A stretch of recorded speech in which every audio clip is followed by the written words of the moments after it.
এই আবির্ভাব দিবস শুধু ভারতবর্ষে নয়, সমস্ত বিশ্বে এই আবির্ভাব দিবস উদযাপিত হচ্ছে।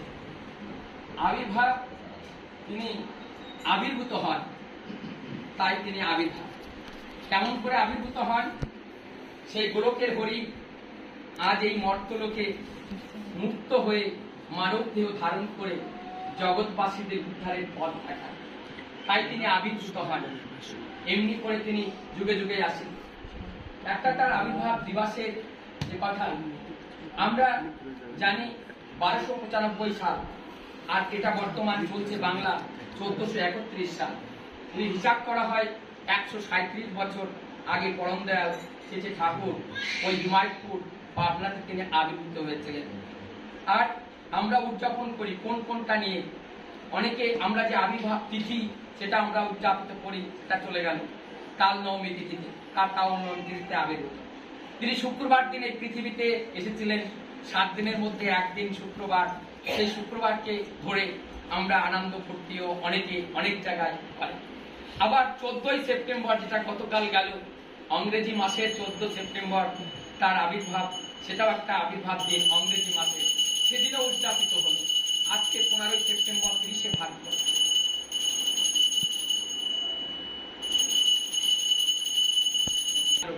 আর সেই 30শে ভাদ্র বৈদিক মতের যে পঞ্জিকা এবং আমাদের ঠাকুর বাড়িতে যেটা যেটা তিথি নক্ষত্র দেখে পণ্ডিতরা যেটা ডিসাইড করছেন, সেটা আজকের দিনেই করে। এবং বেনি মাধব সেনের যে পঞ্জিকা, সেটা হচ্ছে আগামী দিন সোমবারই উদযাপিত করে। বেনি মাধব সেনের যে পঞ্জিকা, সেটা হচ্ছে আগামী দিন সোমবারে সকল জায়গায় উদযাপিত হবে। আজ যে ঠাকুরের আমাদের চিন্তা করতে হবে যে তার এই যে এতবার তিনি আসার পরেও আজ তিনি আসলেন, কিসের জন্য তিনি আসলেন? তার আসার উদ্দেশ্যটা কি? তার আসার উদ্দেশ্যটা তিনি কি স্বয়ং পূর্ণ করবেন, না তিনি আমাদের দ্বারাই তিনি সেই তার উদ্দেশ্য পূর্ণ করবেন? তাহলে তিনি যদি আমাদের দ্বারায় পূর্ণ করতে চান, তা যদি আমরা তার তিনি যেটা বললেন সেইটাই আমাদের স্মরণীয়, সেইটাই আমাদের করণীয়, সেইটাই আমাদের মননীয়, সেটাকে আমাদের স্মরণ করতে হবে, সেটাকে আমাকে মনন করতে হবে। আমরা এখানে বসার পরে এই প্রার্থনার পরে কেবল যে সত্যনুসরণ পাঠ হোক, তাই বললেন যেটা অসৎ বস্তু, অসৎ যেটাকে বলা হয়, আর যেটা স্থায়ী না, তাই কি বললেন? যে যেটা স্থায়ী না তার সঙ্গে তুমি আকৃষ্ট বা আসক্ত হয়ে না। যেটা স্থায়ী না তার সঙ্গে তুমি আকৃষ্ট বা তুমি তার সঙ্গে আকৃষ্ট বা তার সঙ্গে আসক্ত হয়ে না। আসক্ত হলে কি হবে? মৃত্যু, মানে আনন্দ পাবে না, জীবনটা এমনি চলে যাবে। তাহলে আমি দেখি স্থায়ী না, তাহলে আমার এই দেহটা কি স্থায়ী? আমার দেহটাও স্থায়ী না। তাহলে এই দেহের সঙ্গে আমাকে আকৃষ্ট হওয়া ঠিক নয়। তিনি বলছেন আমার দেহের সঙ্গে আমাকে আকৃষ্ট হওয়া ঠিক নয়, দেহটাকে সব পানা ঠিক নয়। আর আসক্ত হওয়া মানে তাকে আকৃষ্ট হয়ে অন্ধের মতো তার সঙ্গে যুক্ত হয়ে থাকা, এই যে আসক্ত, অন্য কিছু আর না বুঝতে পারা।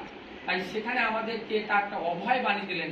এটাই আমাদের বুঝতে হবে, এটাই ধর্মের মূল, যে জগৎ তিনি সৃষ্টি করেছেন এটা শুধু আমাদের শিক্ষার জন্য। আমরা কেমন করে শিখে সেই বাস্তব বস্তু, বাস্তব তত্ত্বটাকে আমরা জানতে পারি। এই যে তত্ত্ব কথা বলা হয়, তত্ত্ব কথাটা মানে কি? তত্ত্ব কথাটা হলো বাস্তব কথা। তত্ত্ব মানে সত্য কথা, তত্ত্ব মানে তাহাত্ম, তত্ত্ব মানে তাহাত্ম, তত্ত্ব মানে সত্য। রিয়েলিটি যে কথাটা, তাকে তত্ত্ব কথা বলা হয়। তত্ত্ব কথাটা অসত্য কথা নয়, তত্ত্ব কথাটা বিকৃতির কথা নয়, তত্ত্ব কথাটা বানানো কথা নয়। যে কথা চিরসত্য, চিরন্তন সত্য, শাশ্বত বা শাশ্বত সনাতন যে কথা, তাকেই তত্ত্ব কথা বলা হয়। সেই তত্ত্ব কথাগুলো তুলে ধরে জ্ঞানীগুণী জন আমাদের কাছে, যে কেমন করে আমরা জীবনে পথ পাই, কেমন করে আমরা চলতে পাই। আর প্রত্যেক দিন একই কথা কেন হয়?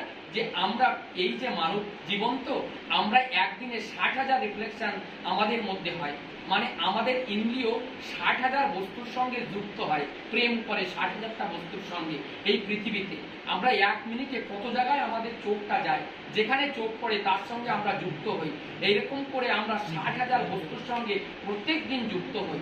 চিন্তা করেন, যদি আমাদের মন 60,000 বস্তুর সঙ্গে একদিনে যুক্ত হয়, তাহলে ওই সৎ বা সত্যের কথা সকালে উঠে আর কি মাথার মধ্যে মনে থাকে? তাই মনে থাকে না। তাই আমাদের কি করতে হয়? আমাদের ব্যবস্থা দিলেন সকাল সন্ধ্যা প্রার্থনা, নাম ধ্যান করা। ওই নাম ধ্যান করে আমরা যদি আমাদের মধ্যে ওই যে জ্বালা যন্ত্রণা যা কিছু আসছে ওইগুলোকে সরানোর জন্য, একটু আগে আমরা ভাববাণীতে আমরা পড়লাম, এই ভাববাণীটা দেখলাম, দেখেন কি জীবন্ত কথা বলছে। জঙ্গলে যেমন অনেক সাপ থাকে, বিষাক্ত জীবজন্তু থাকে, তা ওখানে গেলে তালি দিতে দিতে যেতে হয়। আর যদি তালি দিতে দিতে যদি আমরা তার মধ্যে যাই, তাহলে কি হয়? ওই সাপ পোক পাকড় গুলো সরে যায়। তাহলে ওই জঙ্গলটা কি?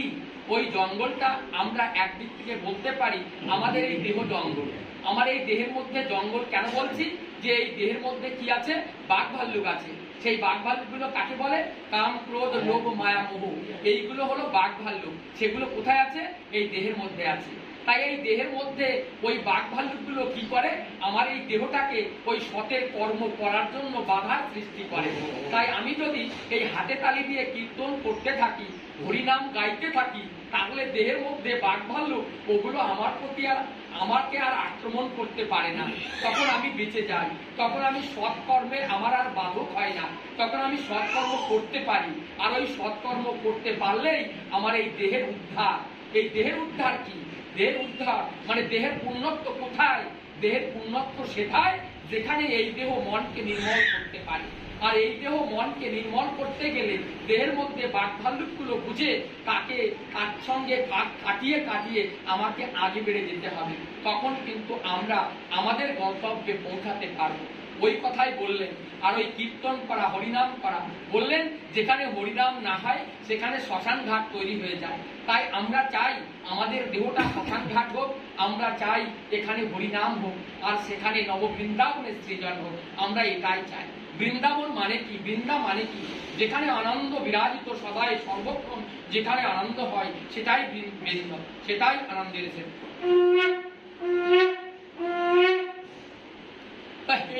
আমরা এই আনন্দের ক্ষেত্রে আমরা আনন্দে বাস করতে চাই। তাই এই যে কথাগুলো তুলে ধরা হলো এই যে ভাববাণীর মধ্যে দিয়ে, তিনি আমাদেরকে এই ভাববাণীর মধ্যে দিয়ে ঠাকুর এক জায়গায় বলছেন যে এই যে ভাববাণী যেটা তুমি মনে করো যে আমি স্বয়ং সেইখানে।